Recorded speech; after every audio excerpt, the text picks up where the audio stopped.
Space has become a critical domain for military operations, but it's also becoming increasingly congested, competitive, and contested. From counterspace threats and orbital debris to the growing reliance on satellites for communications, navigation, intelligence, and missile warning, space capabilities now underpin nearly every aspect of modern deterrence and warfighting.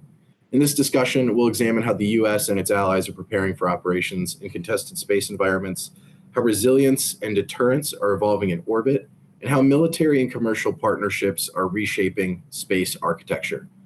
Joining me today, I have Lieutenant General Dennis Bythewood, Commander of U.S. Space Forces Space and the U.S. Space Command's Combined Joint Force Space Component Commander.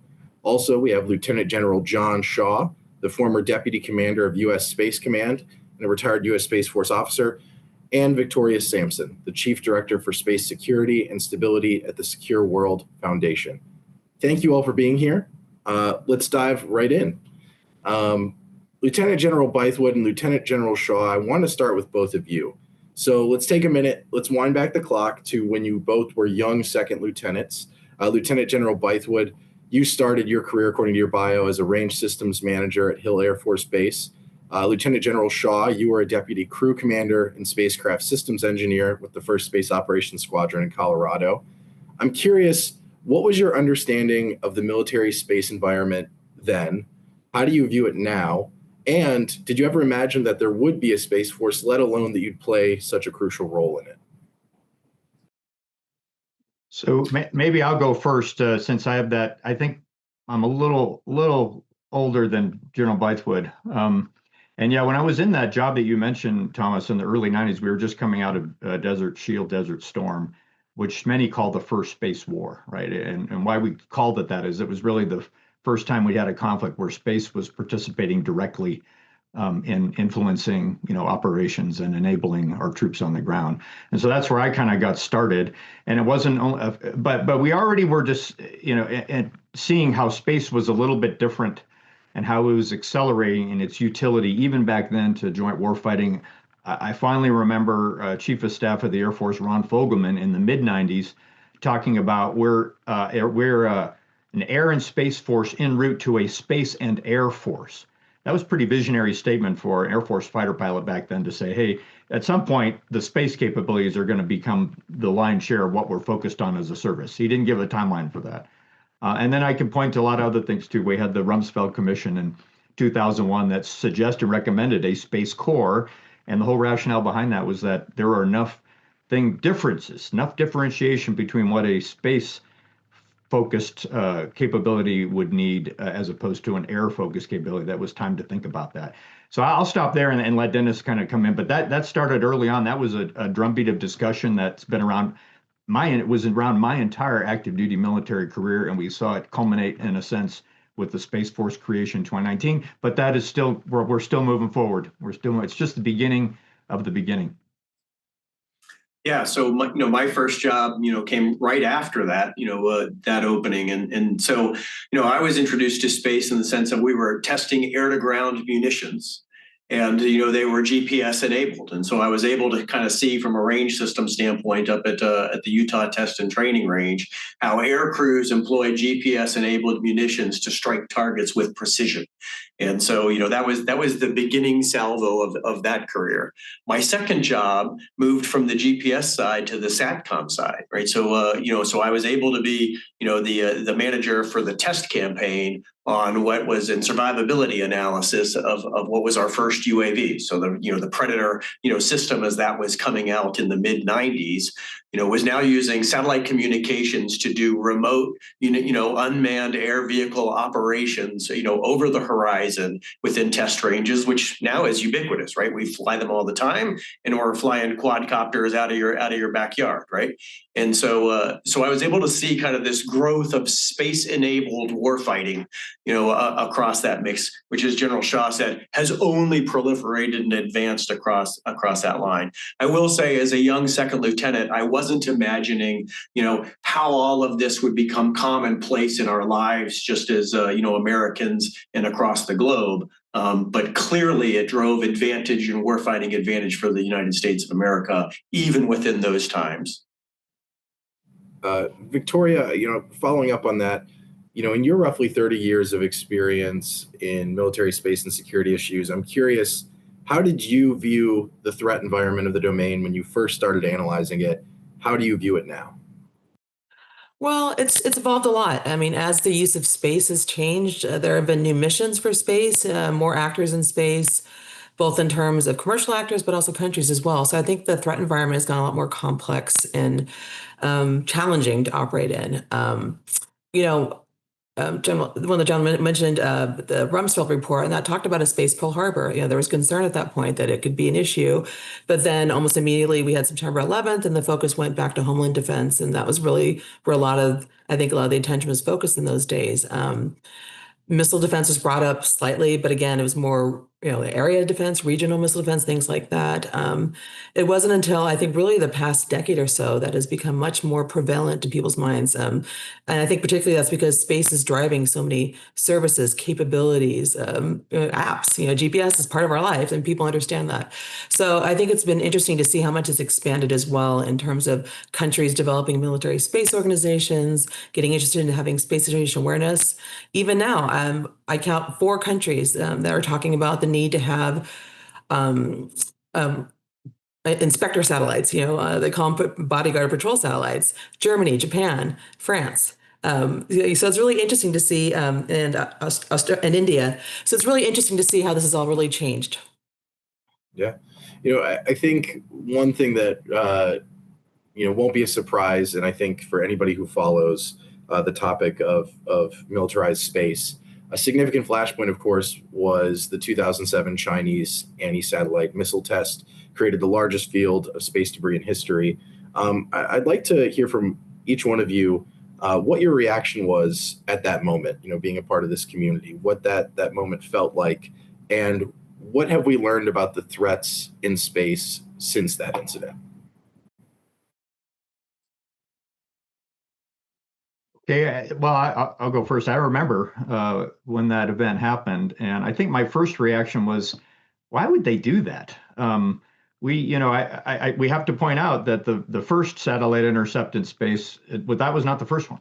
The first one was in 1985, and it was done by the United States.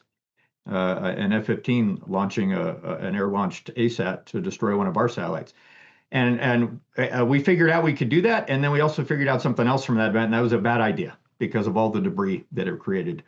And and we've seen in subsequent missile defense tests and exercises that you can still demonstrate your capability. You just offset and don't hit the target. You hit it, you miss it by exactly what you want to miss it by, and then you know that you can do it. So I remember thinking first, why did they do that? By the way, I had the same reaction when the Russians had a test in 2021.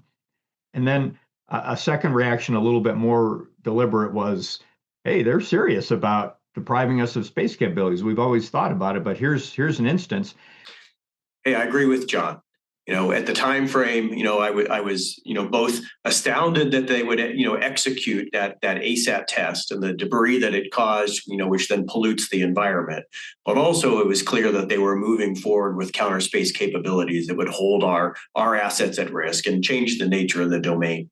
And you certainly seen that move forward. I'd say the other thing that was clear about that event, versus others, is where we see others more recently that are potentially dual use, right? It's civil or commercial uses that we certainly look at as could be military in nature. That one was a very, very explicit military nature, destruction of a satellite by a ground-based asset, as we walk through, and it was a clear indication of what China was thinking. That's really good context. I kind of want to bring it now with that in mind, 2 decades forward to today. So talking about some current events, CENTCOM recently announced that the U.S. military had eliminated what was essentially Iran's version of U.S. Space Command. Speaking with experts, including Victoria, about this recently, it was clear that Iran was not a significant counter space capability threat, had only a handful of satellites. That being the case, I'm curious what the big takeaway for the Space Force, allies, and adversaries can be following the destruction of Iran's Space Command. Yeah, I think you have to look at anybody's space command in 2 lenses. One is as we think about the counter space threat, the ability of that country to deny, degrade, or destroy, ours or allied assets on orbit, right? And we walked through, and we talked about, China earlier from a threat standpoint. Russia certainly fits into that mix. As you look at the second kind of avenue, it is all of the places where space is enabling terrestrial warfighting through, ISR, so understanding the battlefield from being able to surveil, through satellite communications to allow people to do over the horizon targeting and long distance munitions exchanges. And certainly Iran was in that bucket, right? Able to use space-based assets to expand their ability to hold, forces outside of Iran, outside of line of sight, at risk. And that really is the drive of U.S. CENTCOM as they look to degrade, and destroy Iran's ability to conduct those kind of operations.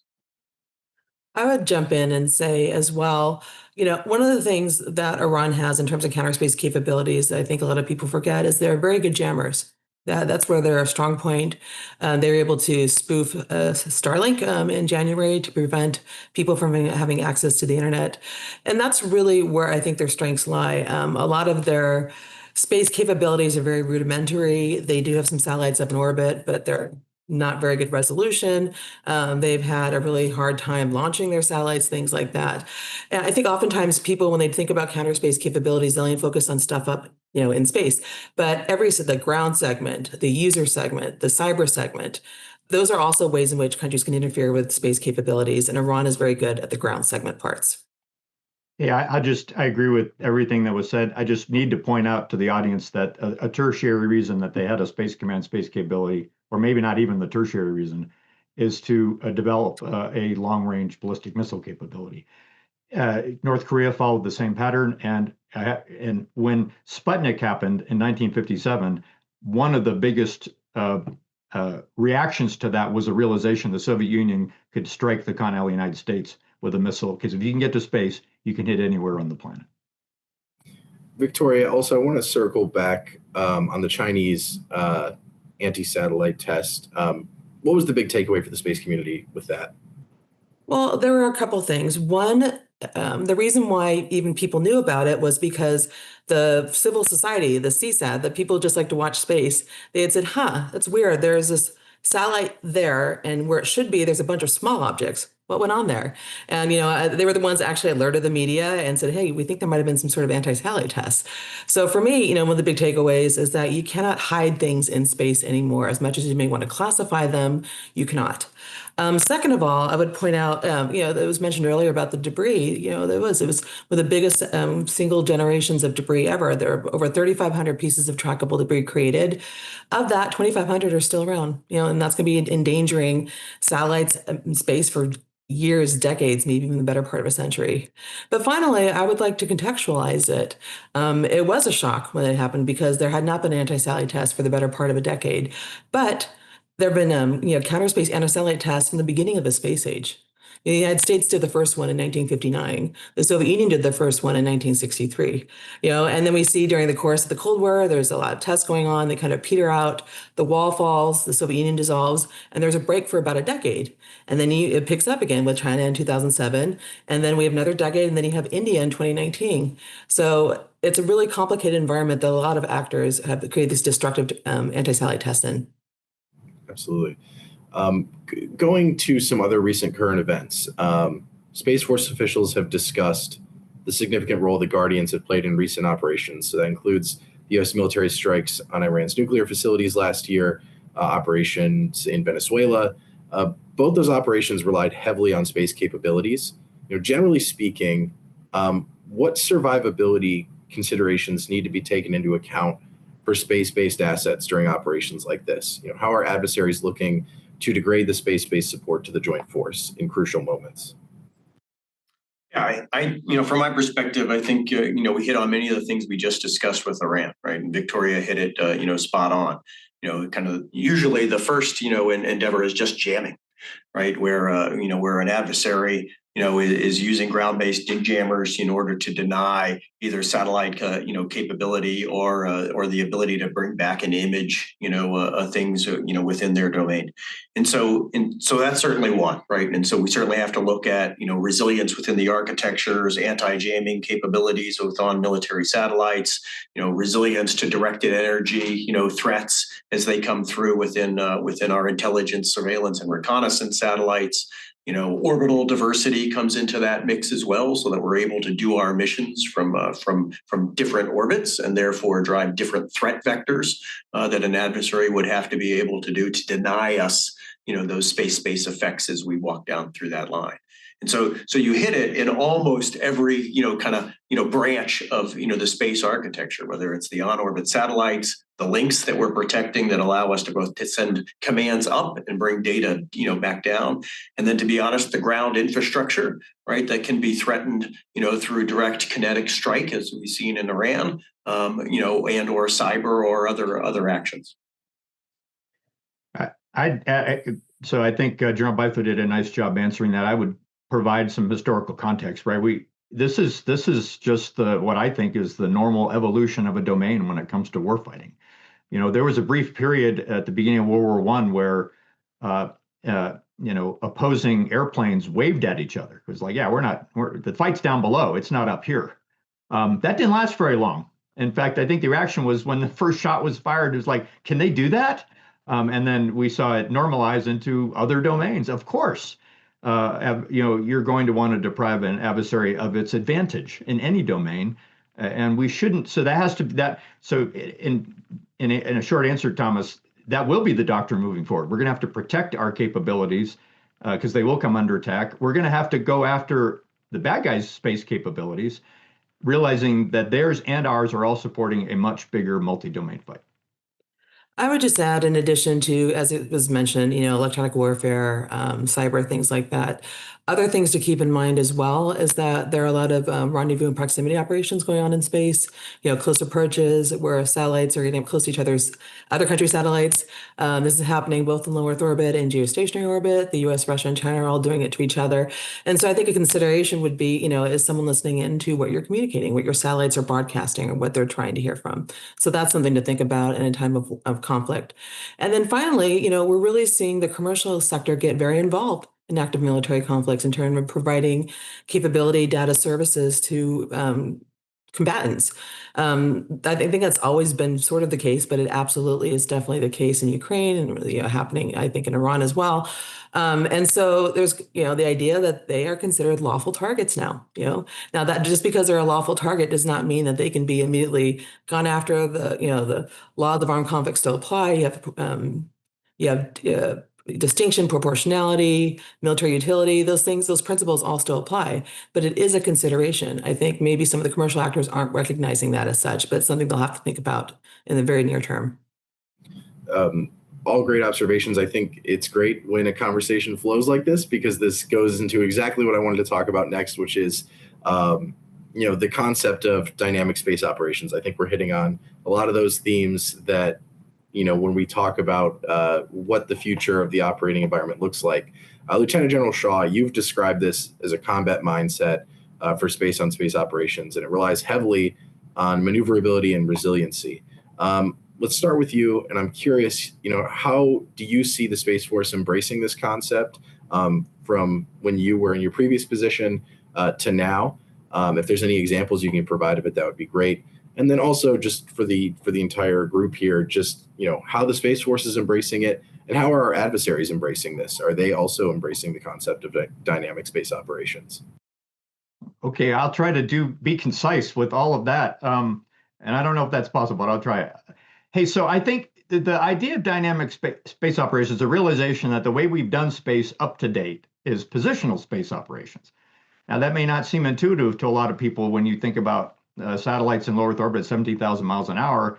But when you look at it from an astrodynamics perspective, that's a constant energy orbit. It's not changing. And if your energy is not changing, it means you're predictable. We know where you're going to be a day later, or maybe even a week later. And that's fine. for many space systems, for commercial space systems, civil, and many military systems that are Earth-facing and are leveraging that gift of Kepler to be able to stay in an orbit, right, and not have to constantly be burning fuel like you would in the air domain to kind of be where you need to be. But there's also realization that we can't do that forever. There are going to be certain instances that we've got to think a little bit differently. The most concise and best example I can give you right now is imagine that we were operating satellites today and we could maneuver them freely and we didn't really care about fuel expenditure. A GPS satellite, would we maneuver that much, much more freely than we do today? The answer is probably not. We would keep it in its orbit. We might move it a little bit more to optimize on a day-to-day basis, and General Bythewood's people would be all over that. But you probably wouldn't maneuver a whole lot more than you do today. A GSAP, that's our Geosynchronous Space Situation Awareness Program. Dennis, we need another name because that's just too unwieldy. Its job is actually to move around in the domain and look at things, right? And we can talk about that openly, this capability. If we could, a given GSAP today who's given enough fuel to supposedly last several years, I did the back of the envelope math. If we could move it as freely as we wanted to, we would probably run out of fuel in less than 3 months. So if that's true, why are we operating them for years? And coming to the answer to that question is something that Space Command and Space Force, that's the essence of the tip point of the spear of dynamic space operations.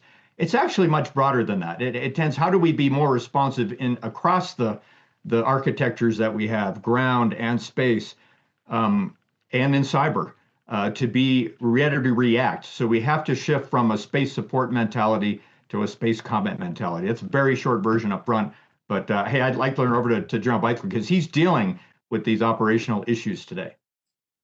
Yeah, exactly. As General Shaw said, I look at it broadly first and then narrowly, as we walk through, right? Adaptability, versatility across the architecture and maneuverability. And you really can look at that within launch, right? Ground segments, link segments, and spacecraft as you walk through that line. We talked a little bit earlier, reusability within launch, right? The ability to rapidly, bring another payload, that we didn't plan on launching on that spacecraft or on that launch vehicle, in at the last minute to give us versatility in what we put on orbit and an ability to react quickly would be one. Within the link segment, that's the idea of maneuvering within the RF spectrum, right? As we think about frequency hopping, as we think about not always being on, the same network for the same mission every day, provide us some versatility in how that we conduct those operations. Ground systems, we've tended to do this in various domains, right? Mobile platforms and transportable platforms so that you're not a static target, as we walk through. And as General Shaw said, in the space domain, we've historically been, I go to my orbit and I stay there. And as he pointed out in the GSAP program, which we have given a new moniker, RG1, so reconnaissance, geo, first satellite, rolls off the tongue a little quicker, but I will tell you it's hard to remember all the names for me at this point as well. When we look at that satellite, right, the example of its maneuver, is clear. But if you think about it in the broader context, right, it is the reason that we need that maneuverability is so that we can posture forces, around it, that orbital environment as we're moving through, same way that we would within any other domain. And so as a conflict and tensions rise, as we move a carrier, into a theater to display some intent by the United States or potentially moved aircraft into theater, the same idea within space of how do we posture our forces to demonstrate to an adversary that we have the intent to contest the domain if they threaten us, right? Those aren't static moves that you do once. You do it. If the response is appropriate, you unposture and you move back to your normal operations, which are still dynamic, right, as we're executing those missions. And then ultimately within any, conflict that God forbid happens within space, but if it did, then you're in the movement that you need to move to positions of advantage, just like we would do in any other domain, conduct combat operations, which require some maneuver, for those satellites that are involved within them, and then reposture and redeploy those things as you move forward. And so all of those things, which are normal in every other domain that we operate within, are new in our thoughts within the space domain, and building out the capacity, both of maneuverability for individual satellites, but also the architecture that enables them. Think, at sea refueling, tankers for aircraft, all of these things, resupply and rearming on flight lines and at sea. Normal in other domains, brand new when we think about space, combatant operations. And so a lot of work to do there, a lot of thinking to go through. But I will end with this. We need to move off the X and get moving on it, right? When we look at China in particular, they are doing dynamic space operations now, and they are demonstrating the beginnings of all of those architectures that I just discussed. Yeah, actually, I'll build on those thoughts. My organization, the Secure World Foundation, we do an annual global counterspace threat assessment where we look at counterspace capabilities around the world. The 2026 version is coming out April 8th.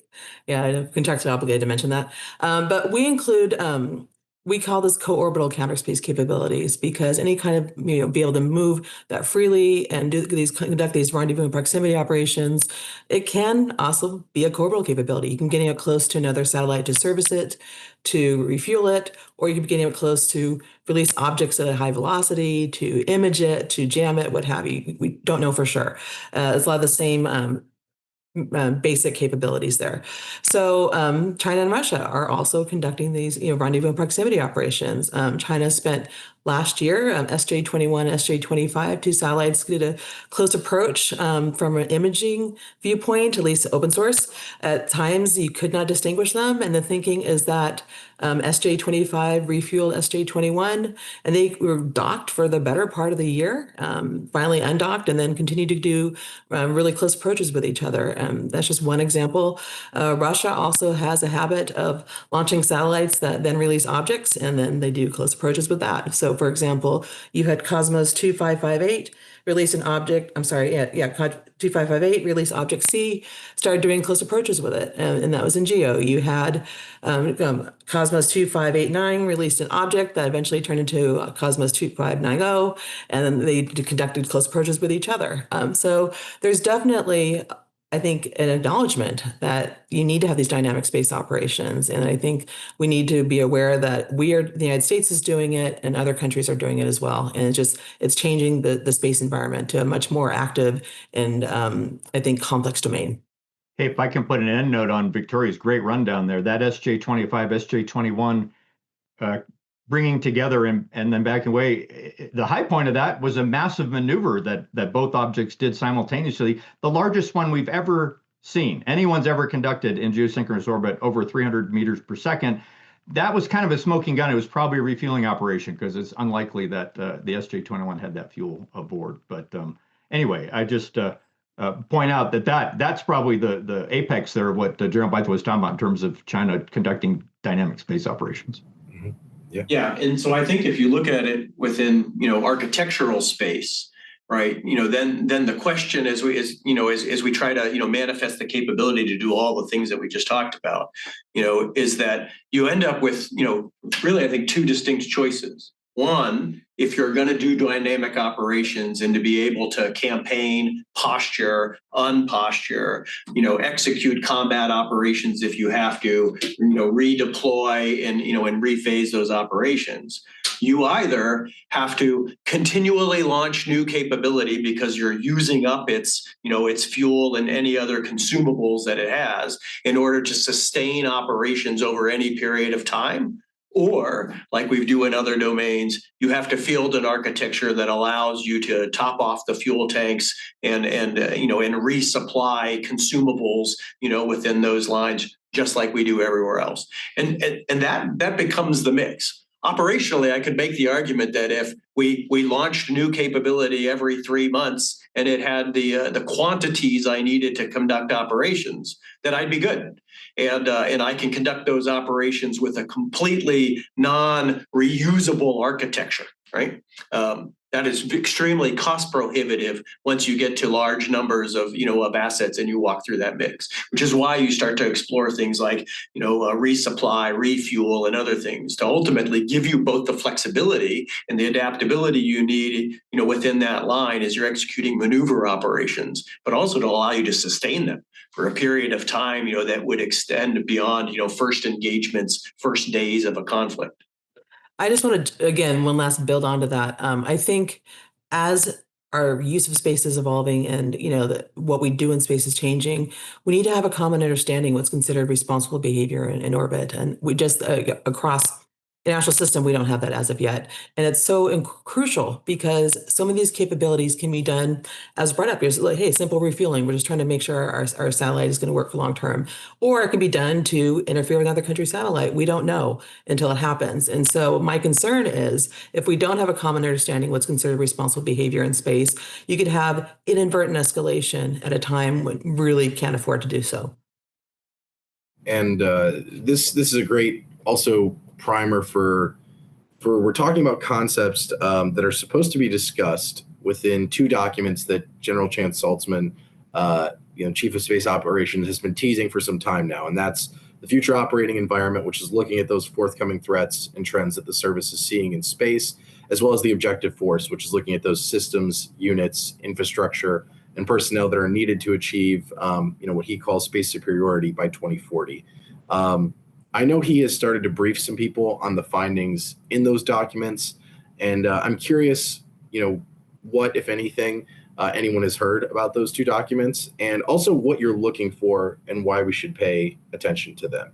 I'm sure that there will be some mentions of dynamic space operations there. I'm sure there'll be some mentions of, the future threats that China has and how they're looking at dynamic space operations. But I'm curious what everyone on the call is looking for with those two documents. And I guess we'll start with you, Lieutenant General Bythewood.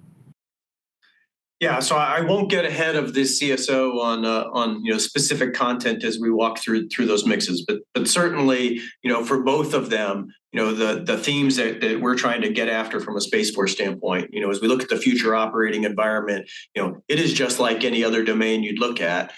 What are the trends that we see? What are the things that could happen within the domain that would stress architectures, and really try to understand, not just from a military perspective, from where is civil space going, what are the economic advantages that countries could have that would allow them to proliferate capabilities at different levels, and really be able to frame that out. We do that in military planning across the globe. We understand the environment you're going to operate in and then plan for it. So that is the essence of the future operating environment as we get through, is to create that kind of framework within which we can then plan. And as General Saltzman looks at the objective force, as he said in several forums, it is what is the force that we need to prevail in that environment, right? Which is largely a range of options, right? Meaning the environment could be many things, right? Economies could move in one direction or another. Technical capability could proliferate faster or slower than we think. But within that range, what are the operational capabilities that the Space Force believes it needs to be able to provide, to the wider joint force in order to execute space superiority options and what I call our deliver missions, which is all of the space support to terrestrial operations. But more important than that, from a service perspective, is then what are the linkages of what the Space Force needs to do between now with the architecture that we have, and then with the architecture that we need to prevail, and make sure that we're mapping those out with key decision points along that way, because that informs resourcing, training, how the Space Force needs to grow to do those missions, as we walk down that line.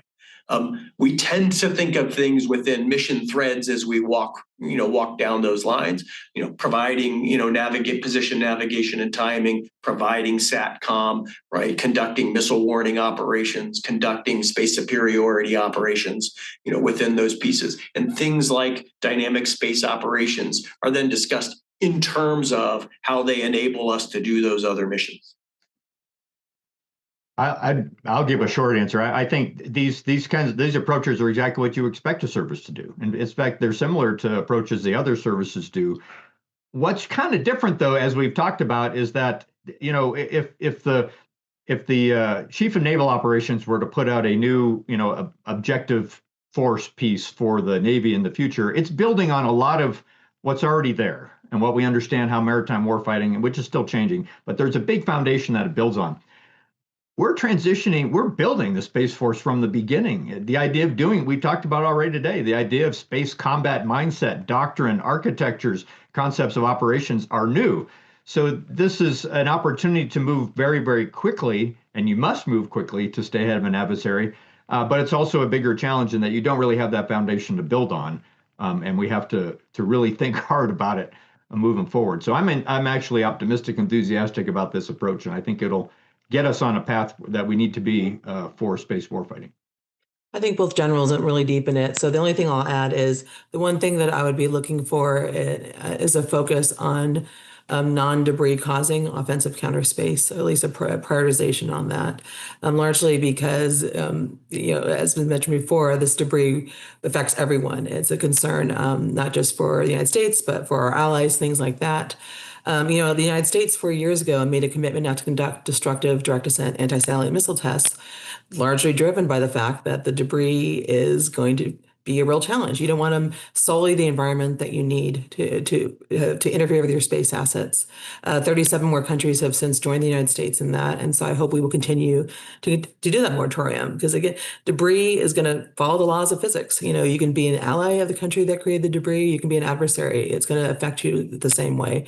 So I think considering how much we depend upon space, we want to make sure we don't make the environment any more challenging or complex than it has to be.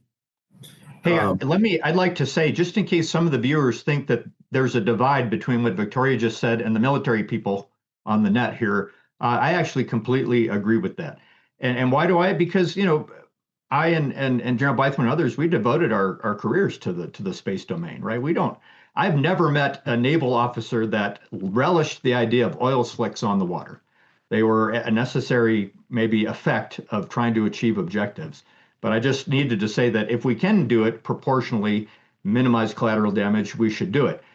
I have to say, though, there may be instances where, in order to meet a president's objectives or military objectives, or to protect hundreds to thousands of joint warfighters on the ground or at sea, you may need to take some actions you otherwise wouldn't have. So I just offer that to the group, that it's all going to be about proportionality, collateral damage, and ultimately, what are your true military objectives? Well, there's never enough time for these conversations. Also, too, Victoria mentioned this earlier, but as we await those 2 reports from the Space Force, we will also be eagerly awaiting the Global Counter Space Capabilities Report from the Secure World Foundation. It's one of my favorite reads every year, and I use it as a constant reference guide, I know, in my reporting. So just to wrap things up, we can't have a conversation about space without talking about Golden Dome, of course. So wanted to get one question here about that. I know that the conversation is close to the chest on this one. I know the architecture, understandably, is not being discussed, but I want to talk about it in general terms about the size and the number of space-based assets could increase significantly as a result of Golden Dome. We're talking about hundreds of space-based interceptors that we're going to be putting into the domain. Now, I'd imagine that those would become key targets for adversaries, and I'm curious what protection considerations have to be thought about, and are there any concerns that adversaries could escalate their operations in space as a response to that architecture? Okay, I'll go first on this one. First of all, I have to make the observation that it's interesting that Golden Dome isn't the only effort being talked about that requires hundreds to thousands of platforms in space. If we look at what the commercial side is doing with the potential of data centers in space and so on, everybody seems to want to put up large constellations. Is this the future of space? I think that might be a question to kind of ask. It's not happening in just one dimension. I would say that there are going to be some, as Golden Dome moves forward, and there's many pieces to it. There'll be terrestrial pieces. There'll be kill chains that are strictly endo-atmospheric and so on. To the extent that we have space capabilities as part of a Golden Dome architecture, they are going to have an ability to help us with the space fight too. Any sensor that can detect a missile coming at the United States can detect a ground-launched ASAT. and that can help us to defend our capabilities in space. And so I think as we move forward, we're going to see that there will be overlap in technology and capability, and there will be operational considerations that, along the lines of your questions, Thomas, that will overlap as well. So coming at this from an unclassified outside viewpoint, for me, it's very frustrating about all the secrecy surrounding Golden Dome, because essentially what's going to be is a system of systems that already exist for the most part, right? It's going to be the ground-based mid-course missile defense system. It's going to be the Aegis ballistic missile defense system. It's going to be that. It's going to be Patriot. It's going to be the proliferated warfighter space architecture. It's going to be, the existing missile detection satellites that are already there. Really, the biggest change is going to be the networking of them all together. But also the space-based interceptor layer. That's going to be a huge change. It's going to be, I don't know if it's necessarily the way we need to go. It's ostensibly, it's there for boost phase intercept. But that in order to do that, you're going to need, roughly, depending, on the adversary's threat, et cetera, how much time you have, roughly about 1,000 interceptors per shot. So you do the math, that means 2 shots, 2,000 interceptors. It goes up from there. The amount of cost, just not even to get it up, but to operate and maintain, is going to be extremely expensive at a time when, we're putting our, but all I have is that this starts putting interceptors, actually dedicated weapons in space. That has not been done. There are capabilities that could provide weapon capabilities, but they're not actually not weapons in space. The reason why the United States and Soviet Union negotiated the anti-ballistic missile treaty during the Cold War was that, missile defense is a numbers game. You throw enough stuff at it, it's going to get through. And the concern was, if you didn't have a limit on that, you would have an increase in the number of ICBMs that are launched. And so we negotiated the ABM treaty. I really worry about this leading to instability, particularly since these space-based interceptors are going to be a challenge to do boost-based intercept, but they can make really good anti-satellite weapons. They just have to point up. And so does the United States want to be the one to cross that threshold and be the first one to weaponize space when we depend upon it so heavily for our national security considerations? Excellent. Well, thank you all for a very thoughtful discussion. Up next, we'll explore how artificial intelligence is being integrated across the Space Force enterprise. Thank you all so much for your time.